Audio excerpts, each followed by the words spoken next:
You're listening to Asian Star 101.6 FM. It is 17 minutes to 11. It's Philippa here with your mid-morning show.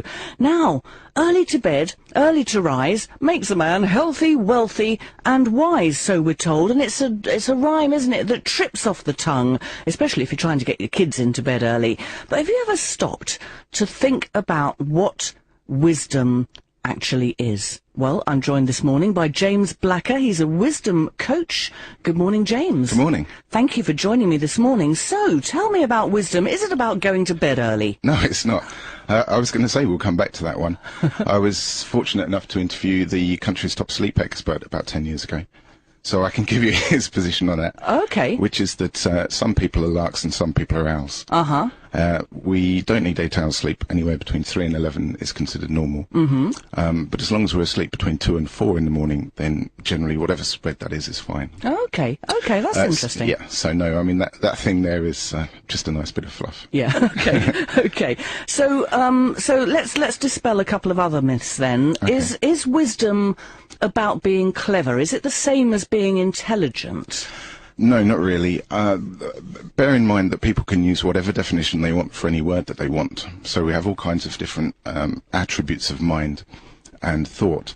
So if people really want to, they can use the word wisdom to mean intelligence. I'm not going to argue with them that. But we're talking about a pure wisdom. And it might be interesting just to get straight into what the definition of that is, because then everything else is going to make sense. And it's based on a piece of pure logic, which is the relationship between subject and object. Now, a subject is defined as that which is aware of an object. Okay. Okay. So there's a chair there. Yeah. So I'm aware of the chair. Yeah. So you're the subject and the chair is the object. Yeah. Okay. So I'm not the chair. The chair's over there. Yeah. Same with your mic. Okay. Now, the same really applies to our physical body. We're aware of our physical body from a perspective in which we can see the body as an object, and therefore the same thing can apply with our minds and our emotions as well. So in a sense, wisdom is understanding our true sense of self in the fact that we have a mind and a body and this kind of personality self, but it's something that we're aware of. When we actually get into identifying directly with things like thoughts, emotions and our desires, that's at the point at which they constrict us, because we think our entire sense of self is invested in them, and then we lose our ability to be effective and natural. And so essentially it's the cause of stress. Okay, fascinating. So is wisdom something that we are born with? Is it something that we can set out to achieve by learning? Well, if we think it's something that let's take that question of whether we're born with it. If we think of wisdom as the absence of ego, and I don't mean ego in the sense of a Hollywood personality, because they can be perfectly fine depending on whether you look at it from a wisdom point of view or not. We're talking about ego is when we identify our subjective sense of self with the objects of mind and body. So, for example, if somebody's given me a definition of what I need to be, and it's about a relationship with my mind. So if my mind is kind of beating me up saying, you need to be this, you need to be that, I'm in ego. Okay. Okay.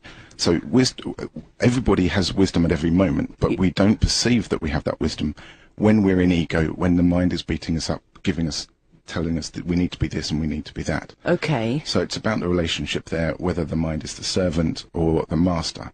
And same with our desires, because the mind and desires are the same kind of thing, really. It's great to have desires, but the point at which they control us and define us, we stop being ourselves. So in the sense of children, it's not so much they have wisdom, but they haven't yet developed that ego. Yes. So there's kind of 3 stages. You can think of children as pre-ego, and then adults unfortunately, they learn to define themselves with objects rather than just trusting who they are. So that's the ego point. And then, of course, you can go beyond that and realize that, hey, hang on a second, I'm not going to worry about my mind beating me up for a definition of me. And then you get back to that's the 3rd stage. So the child stage and if you like, the person with wisdom who's developed that are not the same, but they are very similar because they're non-egoic. Yeah, so I one's see. pre and the one's after. I see. Okay. So the ego is the little person sitting on your shoulder saying, oh, you did that wrong. You know, if only you'd planned, you could have done that better. Or if only you hadn't eaten that donut, you wouldn't be as fat as you are. Or, you know, you would have passed your exams if only you'd done your revision. So that's your ego, which is, you know, restricting you from saying... Exactly. It's about self-constriction. I mean, you're using the word there, would. You know, you should have done this, you would have done this. Well, there's no reality to would. That in grammar is known as the conditional tense. And actually, that's an expression of conditional love, which means essentially what we're talking about with ego is judgment. Yeah. So when you take away when you see beyond the illusion of the ego, then you see the reality of the situation, and there's no need for judgment anymore. Okay. But of course, the judgment does beat us up. Yeah. And that has knock-on effects on all kinds of things, from relationship to weight management to career and so forth. Okay, so just taking a step back then and trying to simplify it, because it does gets very complicated very quickly. So we're basically if we're looking to learn about being wise, we're learning about not judging ourselves. Absolutely. And just appreciating what is and not what could be if we'd done this, that and the other. It's not trusting that which we are. Yeah. It's totally that. Okay. So can we learn it? Absolutely. The best way to learn it is to unlearn the opposite. Yeah. So in a sense, we don't have to learn it because we already have it. We have to stop the thought process that denies it. Really. Yeah. So we've got to stop stuff getting in the way. Yeah. So what you're saying is, can we learn to get beyond our ego? Yeah. And the best way to do that is simply to accept that the ego's there. Yeah. Because if you get caught up in, I should get rid of my ego, it becomes a contradiction in terms. You start worrying again. So simple self-awareness will do it. And I get to the point where my ego's just there. It can nag away, but I kind of sort of just observe it and say, okay, well, you do what you want to do, and I'll make my conscious choices in the moment, and we'll go from there. And beyond that, as long as I'm conscious in the moment and making my choice from there, I don't worry about trying to control the rest, because it may have to do what it needs to do. Okay, now you run workshops, you work with people on a one-to-one basis. Now, obviously, we don't want to name any names, but can you give us a couple of practical examples of situations that people have found themselves in where learning to just think in this new way and having a new perspective on ourselves has helped people to work through situations? Yeah, there's quite a few. The whole range, really. The weight management is a big one, because that's based on not trusting that which we are again. So if you think of people go and force themselves to exercise, or they deny themselves the foods they want, what's predicating that is a sense of self that they think they have to meet up to. And by definition, if they didn't trust that they would get to where they rightly ought to be just by being them, they go do something different. So the whole thing is thinking that they can't trust that which they are. They can't trust their own relationship to exercise and the desire for physical movement, and they can't trust their relationship to life.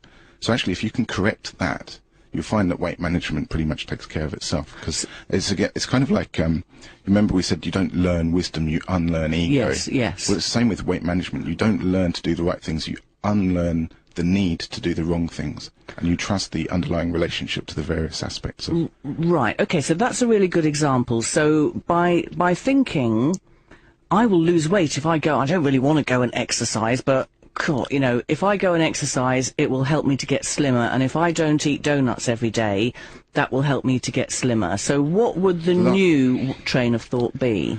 The new train of thought is to trust what is your underlying relationship to food and your underlying relationship to movement and desire for physical exercise. The last thing you want to do, if you don't want to go and exercise, is go and exercise. Yeah.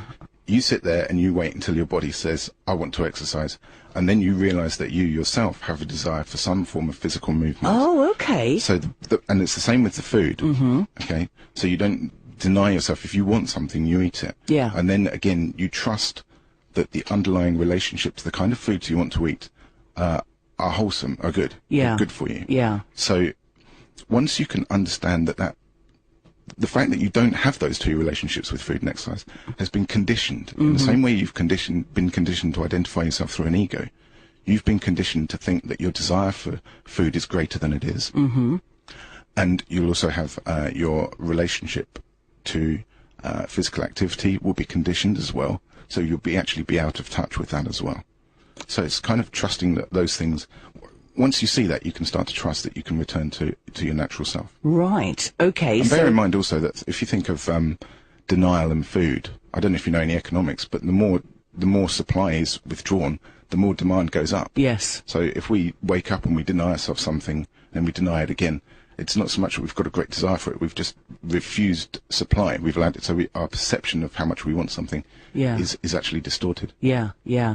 I see. So it's getting rid of all the clutter in your mind, all that, the ego, as you say, and really, you know, purifying your thought process and really being in tune with your body and recognizing actually what your physical body needs and not what your mind is telling you that you need. Absolutely. This is kind of a knock-on subject. So the first thing we have to understand with ego is that you don't have to do anything to be free. In order to be free in your mind, you don't have to do anything. There's no stage you have to reach in order to be free. Otherwise, if there was a stage or something that you had to achieve, if that was the way it worked, when you got there, you would constrict your identity around that and you would attach to it. By definition, you wouldn't be free. Yeah. So freedom comes from non-attachment, non-resistance. Now, in terms of health, you're quite right. One thing we also teach is to listen to the body. So that there's about a small percentage of things that people can't control in terms of their health. You know, there are some diseases, some things that happen to us. But most of them now are through our control. So 100 years ago, people were dying of infectious diseases. Our doctors cleared up that, certainly in the Western world, and now people are dying of degenerative diseases like heart disease and cancer. So these are much more to do with our relationship with ourselves. So, as I say, other than that small percentage of things we can't do anything about, what we're really talking about is the first stage of health is, are we listening to our bodies? Okay?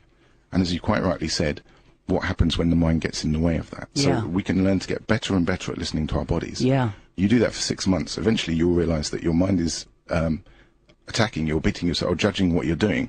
So to the point that you realize it doesn't matter whether you listen to your body because you're not actually responding to that. So we need to identify the difference between the needs of the mind and the needs of the body. Wow. Now here's the thing. If the need for food or sex is in the mind, you can never satisfy that need with food or sex. Okay? So that's the second stage of health, is to identify the difference between the two. And then the third stage of health is once you've identified the difference between the two, you have to actually get yourself energetically in a state where you actually respond to the needs of the body. Because it's no good simply identifying the difference between the needs of the mind and the needs of the body if you're still allowing the mind's desires to overrule the body. Right. Okay? So with increased self-awareness, you can become more and more aware that each time you respond to the needs of the nagging mind, you become less and less fulfilled, and you become actually more physically uncomfortable. And then that gives you the awareness that makes you turn it around, and then you just start to go beyond ego and respond to your body. Wow. James, it's a fascinating subject. The time is just whizzing by. Tell people where they can find out more. What's your website address? The website address is www.lifeandhealthwisdom.com, and Facebook is, again, /lifeandhealthwisdom. lifeandhealthwisdom.com and Facebook Life and Health Wisdom. Just one more question. Do you think that more wisdom is required in Westminster, for example? Well, what's the latest that's going on in Westminster? I mean, the answer has to be yes. Yes, it does, doesn't it? Yeah. If you think of all of the world's major problems, whether it's the environment, the threat of wars, or the economy, we think of these as being different problems, but actually they're the same problem of ego in different makeups. So is the ego causing the war? Is the ego causing our perception of reality to be different? And that's the key, because once you go beyond ego, you can see things objectively. In ego, you have to see things in a skewed way, in a subjective way. Okay. James Blacker, wisdom coach. It's a fascinating subject. If you want to find out more, go to lifeandhealthwisdom.com. James, thank you very much for joining me today. It's a pleasure. You're welcome.